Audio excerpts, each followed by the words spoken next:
Saudara memperingati hari bersejarah bagi bangsa Indonesia, yakni Hari Sumpah Pemuda, Pemuda-Pemudi, dan warga Gampung Jawa, Kecamatan Idi Raya, Kabupaten Aceh Timur menggelar berbagai perlombaan.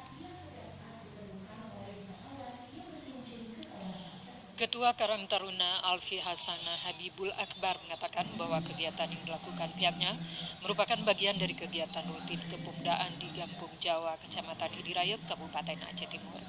Adapun perlombaan yang diselenggarakan seperti sepak bola, voli, serta pesta rakyat untuk kelas anak-anak.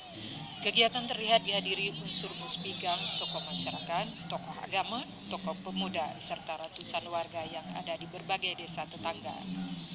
Sementara Gesik Gampung Jawa Muhammad Nasir mengatakan bahwa tujuan digelarnya perlombaan ini untuk mempersatukan pemuda dalam rangka memperingati Hari Sumpah Pemuda. Acara ini juga sekaligus sebagai ajang pencarian bakat dalam bidang olahraga, baik itu olahraga tingkat anak-anak maupun dewasa. Dari Aceh Timur, Said Maulana, kontributor TVRI melaporkan. Saudara, Lampulo yang kini ditetapkan sebagai kawasan wisata